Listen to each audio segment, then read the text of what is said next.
that first spirit being who walked the earth, he said to the Creator, you know, when the humans come along, how are they going to communicate with you? Out of the quiet came this voice that said, I will be the one. I will be the one to sacrifice myself for the humans. I will be the intermediary. And that someone was that tobacco plant. The Great Spirit said, from here on, you're going to respect this tobacco. And we would pray with it. Asking the Supreme Being to guide us, and we see calling as help, but not as a weakness, but a strength. Tobacco has always been a part of our culture. Tobacco is that medicine for our heart and our soul, something that you should honor and respect. When I was a young man, and I should have been learning these ways, it was illegal. It was against the law for us to practice our religion. The only way that we could do it was to smoke commercial tobacco. And that's just been going on for so many years. That's what people are used to. So I almost feel like a connection to... American Indians in the Northern Plains, including Minnesota, have the highest smoking rates of American Indians anywhere across the country. It's been marketed to us. We've been targeted in our communities. And even though today we know how harmful it is to us, addiction's a powerful thing. People intend well, and they give you the commercial stuff, and what are you going to do? Say, no thanks, I don't want it, when they're asking you a spiritual favor. So we got to teach them ahead of time before they offer it. We have a responsibility to make a better, healthy environment for our children just by reminding the community again, over and over, that tobacco is sacred.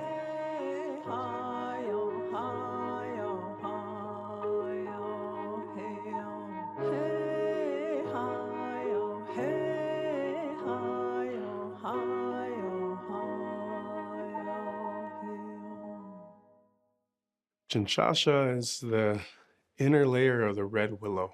Cha is wood, and shasha means red, red. Before you do anything, tobacco has to be exchanged or placed on the earth for Mother Earth. We offer a prayer giving thanks for this red willow to give its life to give us this medicine. Our tobacco is a part of a tree, and we use it for our pipes, we use it for offerings, for all the ceremonies, and that's our first medicine. Bejigo Asema, tobacco first. Asema then is the way in which we communicate with Manadu, the Great Spirit. We communicate with all the spirits using Asema because that's what that means, you know, from me to you. Traditional tobacco, or Asema, is what you offer. It's an offering when you say your prayers, or when you gather medicine, or when you go on a trip, or when you need help. Tobacco offerings can be made in many ways, simply by taking a little bit of it and going outside, and as the sun's coming up, you address the grandfather sun, you address our Mother Earth, you can address those four directions. And you simply, once you're done speaking, you take your tobacco and you put it on the ground.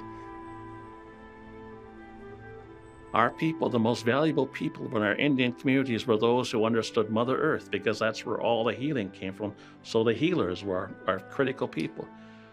European people believe that the most valuable person is the person that has the most material wealth.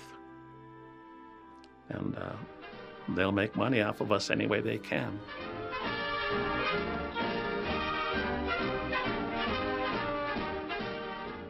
Well, tobacco is probably one of the most exploited plants that came from this hemisphere. When the Spaniards visited the Caribbean islands, they seen the Taino, the Arawak. People doing was they would take one of those leaves and they would roll it up. And they would put it in their mouth and they would take a puff and they would blow that smoke up. When Spaniards took that first puff of that, tobacco, they didn't know how to use it, right? So they inhaled it, and so the heart started beating fast a little bit, and they probably got a head rush, and they liked that, right? And so they wanted to share that with people in Europe. They went to Africa and they stole the people there, and then they brought them to stolen land and had them grow the tobacco, which then they took to Europe. And they brought that variety of plant to North Carolina, Virginia, and they planted it, and they needed more and more land. Native people just kept getting pushed farther west of the Mississippi.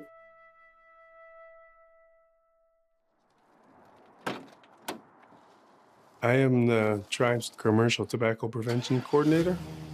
It's my job to lead and to show these younger kids what our traditional tobacco is.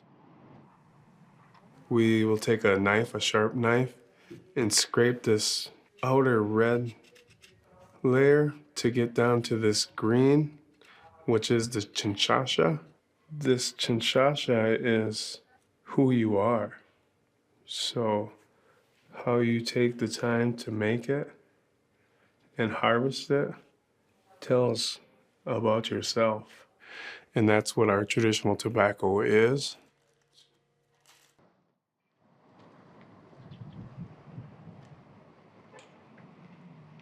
This powwow that we're having here, the Veterans Powwow, is a commercial tobacco-free powwow. We'll be using traditional tobacco instead of commercial tobacco. Chub Lake is here. Well, thank you for being the MC. In our traditional way, it's like a tobacco and a handshake was a promise that I will do what you asked me to do. There's a lot of families that don't know what traditional tobacco is, and they see at gatherings that people will use commercial tobacco, so they assume that is what we use. And this is more commercial tobacco. Up until the last 4 or 5 years, it was all you saw for everything. Taking it right out of a package of, commercial tobacco package and using it for everything. Prayers, blessings, whatever. These are all commercial pipe tobacco. This is rolling tobacco. And this is the tobacco made commercially.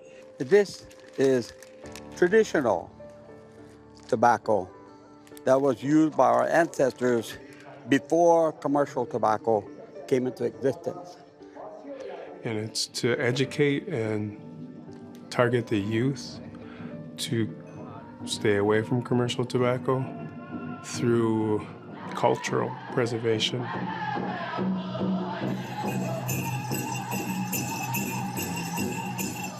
My goal is to get everything smoke-free. So far, I have got the tribal building smoke-free, the vehicle smoke-free, 25 feet from the door smoke-free. The work that I do in tobacco control is secondhand smoke policy change and education. And I work on getting them not to smoke in their homes, their cars, their workplaces, and then offer them cessation help.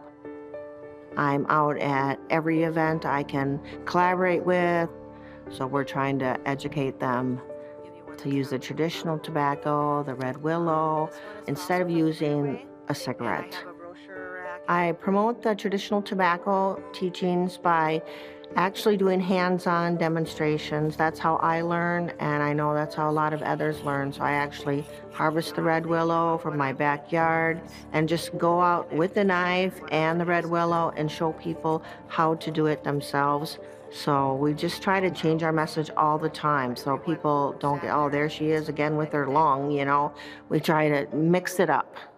We have a couple other artists. My good friend Wendy Savage, who was an artist, and I planned an art show. We thought this would be a great idea. The title is called Asema, the Vessel of Connection.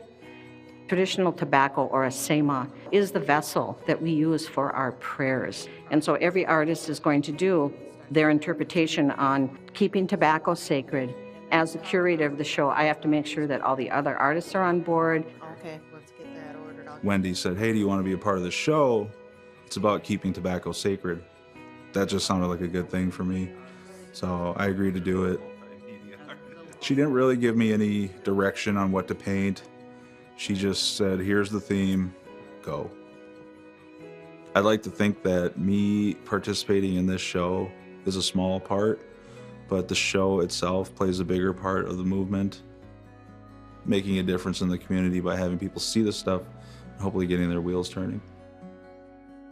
The piece that I'm creating for the Festival of Connection show, it's a spoof on the trail's end. That's an image of a Native American sort of slumped over in his saddle, and he's at the end of his trail. I've replaced that character with a cowboy, the Marlboro Man in particular, kind of signifying that it's, you know, it's that trail is coming to an end, hopefully. Just added some other elements that speak to mortality in there, such as skulls and arrows. And we hope it becomes a communication vessel to let everybody know, here, this is what we're doing on Fond du Lac. What can you in your community do to add on to this?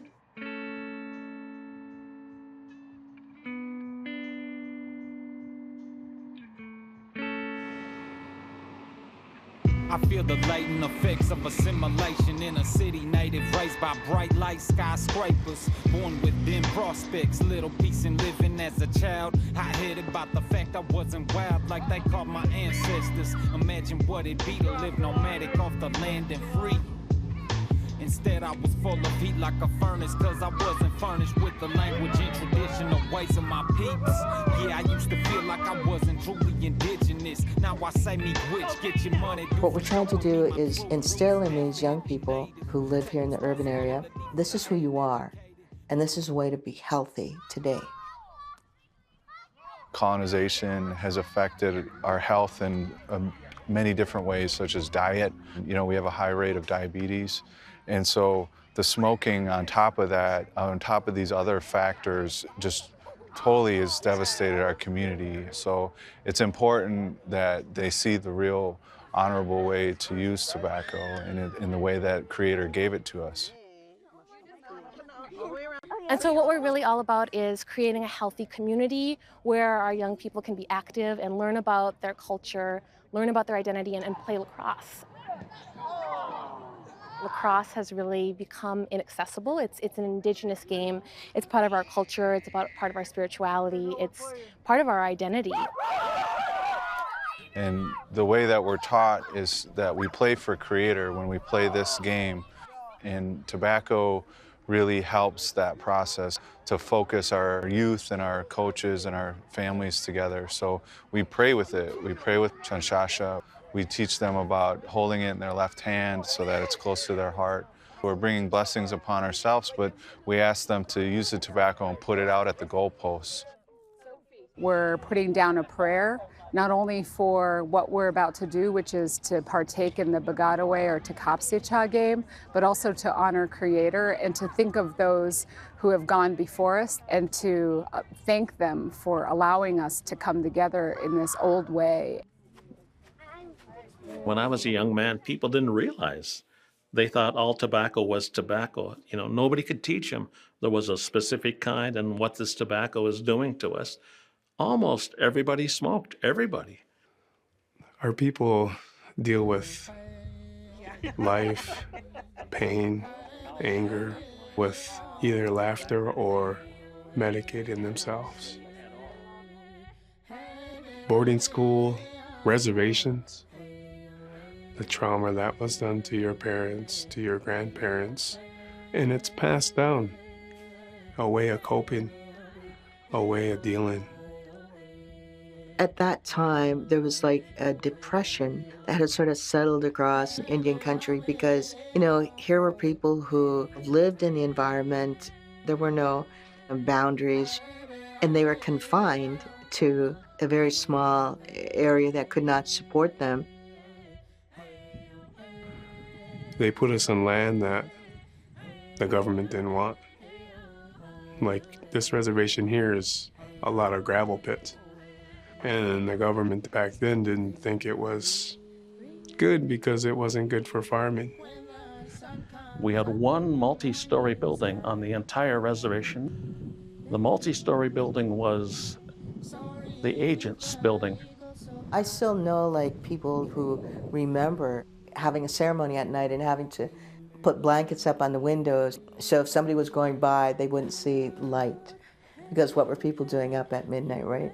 Oh, they must be having a ceremony. They would send the Indian agent out and the tribal police and they would round people up and take them to jail where they'd stay overnight, and then the next day they would harangue them about letting go of those pagan ways. If there was anything that frightened the European settlers, it was our spirituality. As a result of that, then there was a law that was passed that made it illegal for Indigenous people to practice our ceremonial ways. And so in the North, we all used tobacco. And so the only way we could practice our ceremonies then was to use commercial tobacco products. Just not being able to be who you are until 1978 is a big thing. And it's tough waking up to that. Living in that two worlds, we tend to lead ourselves to addiction to cope with that. Today, a number of Indians are moving away from the reservations to try to settle in cities. Most of them go to New York, Chicago, Denver, and Los Angeles. The government sponsors this move and pays their way. Even the legal breaking up of our families in all those ways really took away our understanding of Mother Earth. Nobody should feel guilty about that, but that was a deliberate thing, to really rob us of our spirituality. And so for a lot of us, we don't know about traditional tobacco. The intergenerational grief has led us to really buy into those messages, to try to self-medicate. And so tobacco use, suicide, alcohol, all of those go into to cover up that trauma because it's hurt, it's pain, it's anguish. It's hard to see at some of our traditional gatherings the use of commercial tobacco in the cigarette form. At some events, I've seen cigarettes put in baskets and given out at the funerals. During our annual powwow, they'll hand out pipe tobacco, commercial tobacco to the drums. Also, you have a lot of people that think smoking a cigarette, well, I can smoke this cigarette because it's traditional. Well, they're buying into the commercialism. It's not traditional. You didn't smoke every 10, 15 minutes because you wanted to. You're smoking because you're addicted to the chemicals and the sugar. Tobacco by itself has a little bit of a bite to it. It's a little harsh. So they had to do things to it, right, to manipulate it, to make it palatable.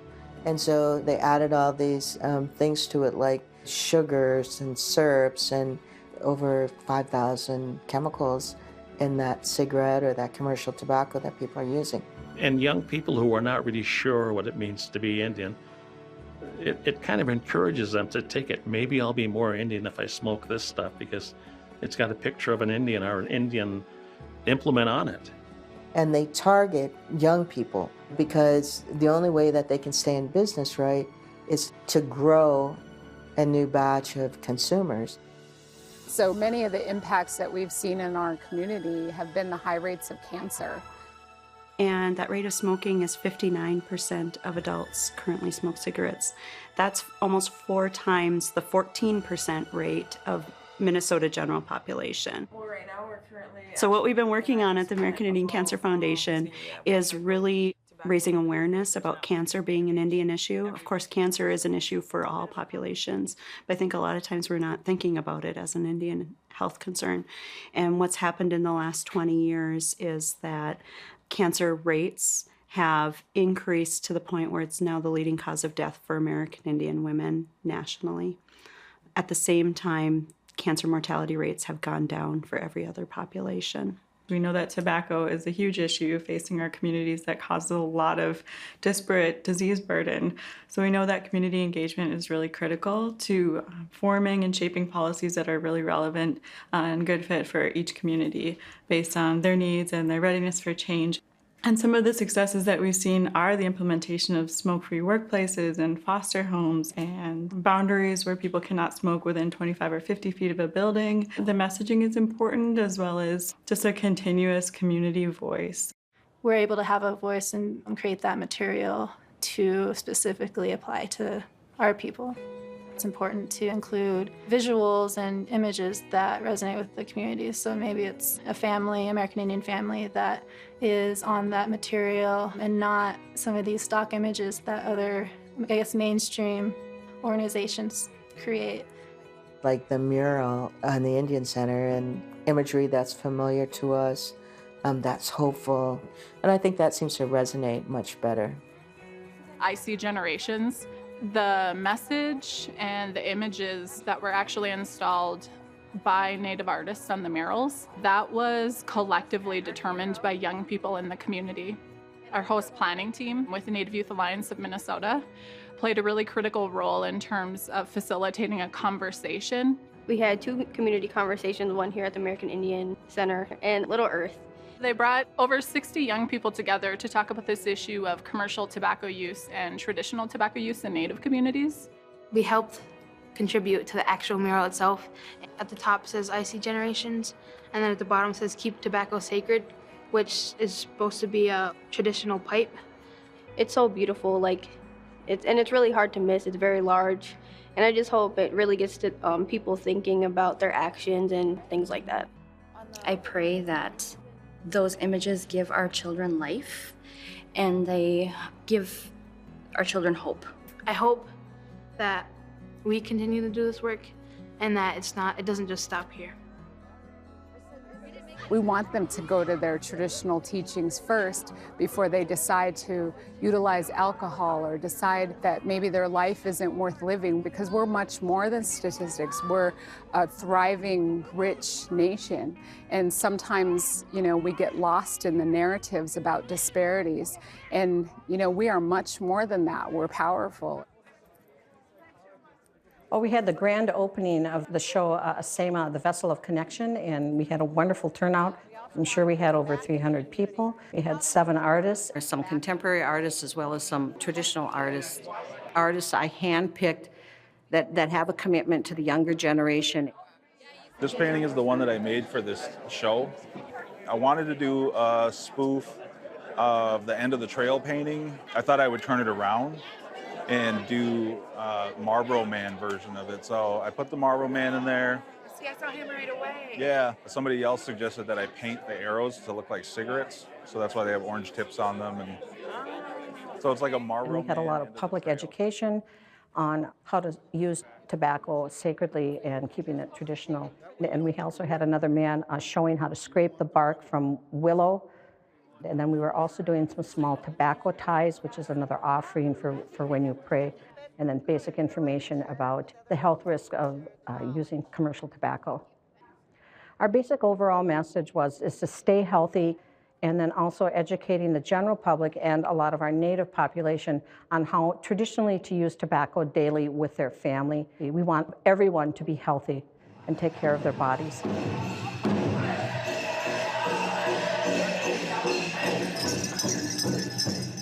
It's a good turnout. I gave tobacco pouches to all the lead singers and the drums that showed up. Thanked them for coming.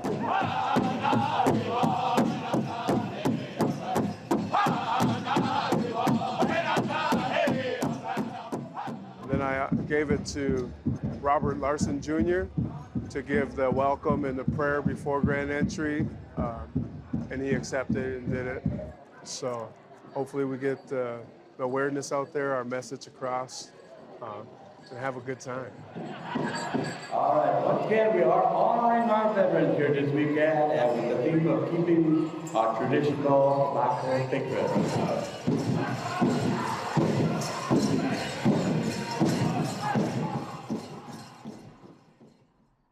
So our approach to cessation and prevention really is teaching people about not only Asema, but all of our other medicines. And we hope that as they learn these things, that these teachings will stay with them and they'll continue to use those medicines because they're common. If you look at our property here, we have cedar trees that we planted, we have sweetgrass that we grow in our medicine garden, and we have sage that we grow, and we grow tobacco. So we want the young people to know that You know, you don't have to be a medicine person to participate in gathering these medicines, taking care of them. It's our right as Indigenous people. So I think for us, as part of reclaiming our culture, like with lacrosse, it's also maybe learning about the traditional uses of tobacco and how that's different. And I think when they learn about the power of that and, you know, the spirituality and the connection with Mother Earth, you know, they see it differently, and maybe that urge to smoke or use that commercial tobacco is going to be less. And I believe that it's time to heal and to offer another way, another healthier lifestyle, another way of being Indigenous in this life so that our children can grow up to be healthy and strong and vibrant.